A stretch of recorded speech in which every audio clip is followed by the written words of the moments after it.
네, 오늘 이 시간은 말씀 전해주실 우리 해오름교회 임지영 목사님 만나겠습니다. 어서 오세요, 목사님. 예, 반갑습니다. 오랜만에 뵙습니다. 정말 오랜만에 뵙는데 우리 방송 가족들에게도 인사해 주시죠. 예, 늘 전남 동부 극동 계곡하면서 아침에 뵀는데 이제 이 시간에 또 이렇게 초청받아서 또 부흥성에 말씀 전하러 오게 된 거 감사하고요.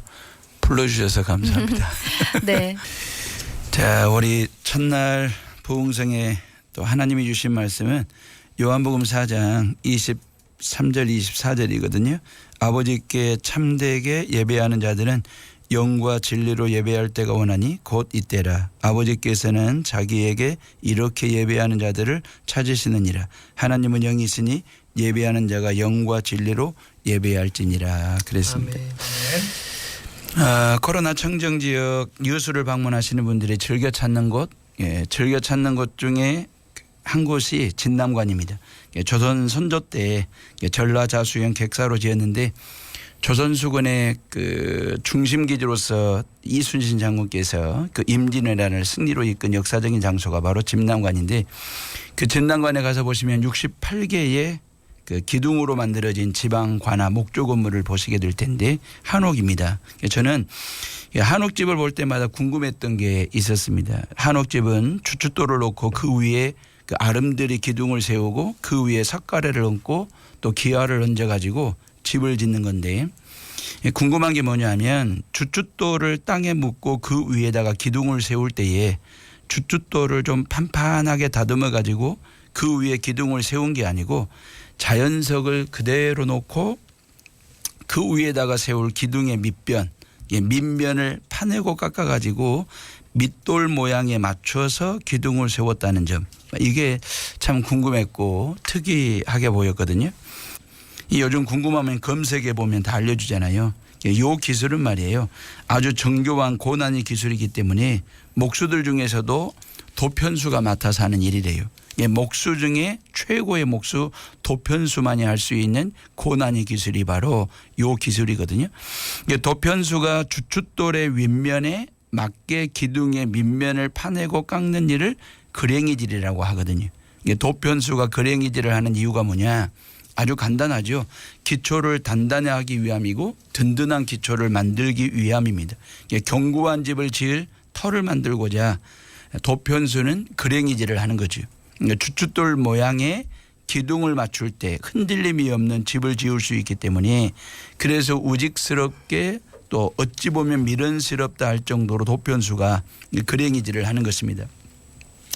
사랑하는 전남 동부 극동 청취자와 유튜브로 시청하시는 성도 여러분, 팬데믹 코로나 상황에서 신앙의 흔들림은 없습니까?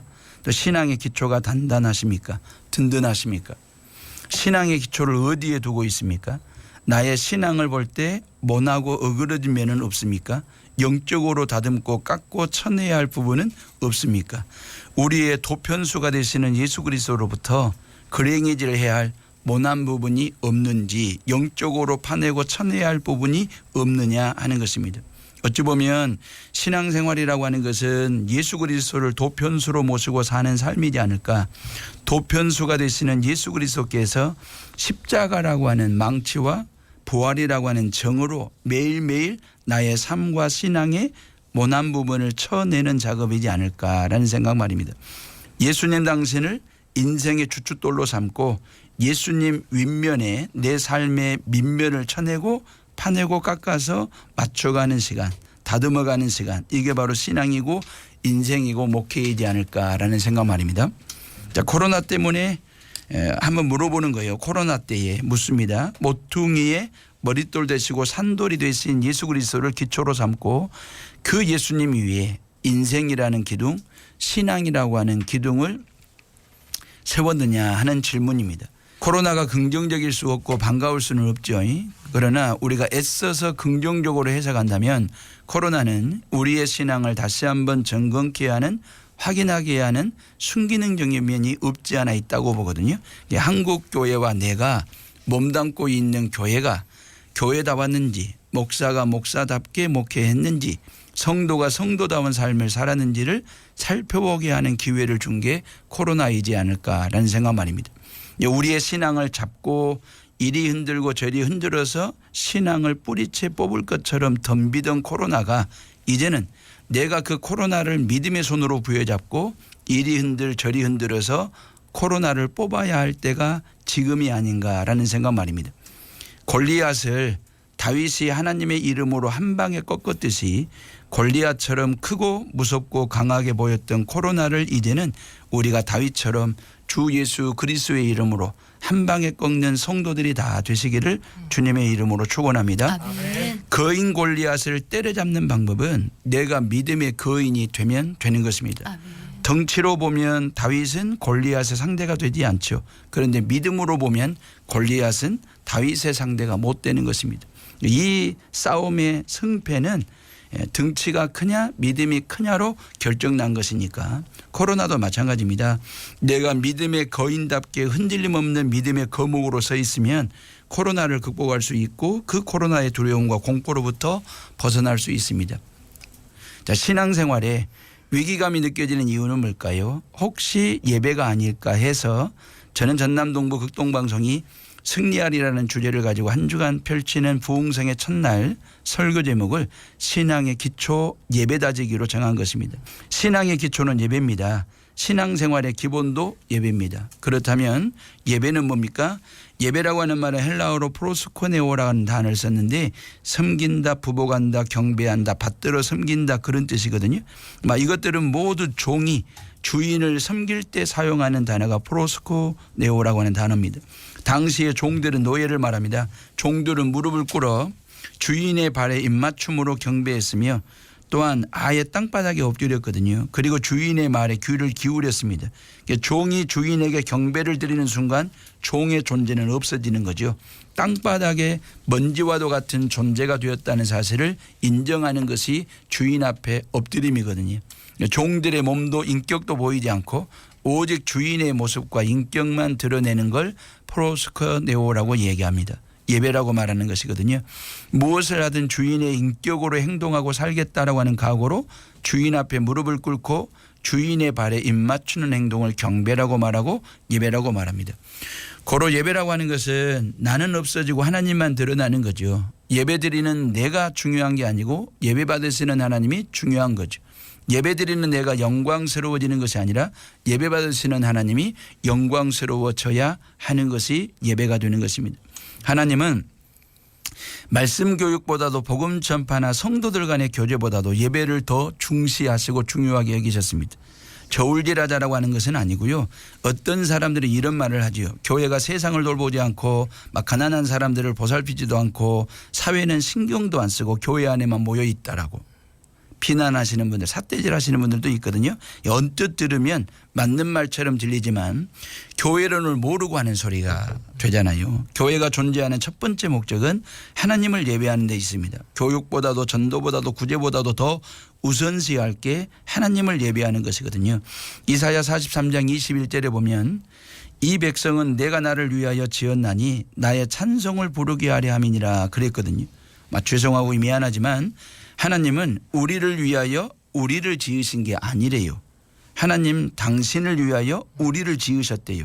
지으신 목적은 하나님을 찬양하고 예배하도록 하기 위해서 고로 하나님은 당신을 찬양하고 예배하는 자를 가장 기쁘게 찾으시는 줄로 믿습니다. 하나님은 당신에게 다가서는 사람은 어느 누구든지 받으시고 품으셨어요. 그런데 당신이 손수 찾아간 사람은 금방 순 넘어가는 사람이 아니었습니다. 사기꾼에게 재산 다 털리고 갈 곳 없이 노숙하는 사람을 찾아가신 것도 아니고 코로나19에 전염되어 고통 중에 있는 사람을 하나님이 찾아가신 게 아니고 23절에 보니까 아버지께 참되게 예배하는 자들은 영과 진리로 예배할 때가 오나니 곧 이때라. 아버지께서는 자기에게 어떻게 예배하는 자들을 찾으시니 이렇게 예배하는 자들을 찾으시니라. 그러니까 하나님이 찾으시는 사람은 당신을 예배하는 자들이었습니다. 이 방송에 참여하는 모든 성도들이요. 여러분들의 삶의 현장에서 하나님을 예배하십시오. 아니 예배는 어제 교회에서 드렸는데 어제 예배 드렸으면 됐지 뭔 예배를 삶의 현장에서까지 드리려고 하는지라고 되묻고 싶으신 분들이 있을 거라고 생각합니다. 예배는 성전에서만 주일날만 목사님과 성도들과 함께 주보 가지고 드리는 예배만 예배가 아니거든요. 예배는 여러분들의 하루 일과표를 주보로 삼고 시간마다 하나님의 존재를 인정하는 것이 곧 삶으로 드리는 예배가 됩니다. 사사건건마다 하나님께 물으세요. 하나님 어떻게 할까요? 이게 기도이고 이게 예배가 되는 것이거든요. 하나님 어디로 갈까요? 물으세요. 그리고 그 하나님 여호와를 앞세우고 그분의 뒤를 따라가는 것이 예배가 되는 것이거든요. 예배는 성전에서도 드리고 흩어져서 삶의 현장에서도 드리는 것입니다. 예배는 삶과 분리되어서는 안 되지요. 삶에 영향을 미치는 예배여야 하고 예배를 위한 삶이어야 하죠. 예배의 생활화, 생활의 예배화가 되어야 합니다. 그래야 교회 밖에서도 그리스도인일 수 있다라고 하는 거죠. 주일날만 예배자로 사는 게 아니고 주중에도 예배자로 살아야 할 사명이 우리 모두에게 있다라고 하는 것입니다. 주중을 예배자로 살 때에 하나님께서 찾아오세요. 여러분들의 삶의 현장에 여러분들의 가정과 여러분들의 모든 삶의 곳곳에 찾아오셔서 뭘 해줄까? 뭐가 필요하니? 라고 물으시는 그 하나님과의 만남의 복이 있기를 주님의 이름으로 축원합니다. 아멘. 전능하신 하나님이 오늘도 여러분들의 삶의 현장에 전남동구 극동방송의 청취자들과 모든 식구들의 삶의 현장에 찾아오시기를 원하십니까? 그러면 하나님을 예배하십시오. 그러면 하나님이 찾아오십니다. 아멘. 오늘도 하나님을 만나고 함께 하시는 은혜를 나누시기를 주님의 이름으로 축원하고요. 결론적으로 이럴 수 있죠. 신앙생활에 깊지 못하고 신앙이 흔들리고 있는 성도에게는 막 긴 기도가 기도 견디기가 될 수 있습니다. 은혜롭지 못한 설교가 설교 견디기가 될 수 있습니다. 감동이 없는 예배는 억지로 드리는 마지못해 드리는 예배 견디기가 될 수 있지요.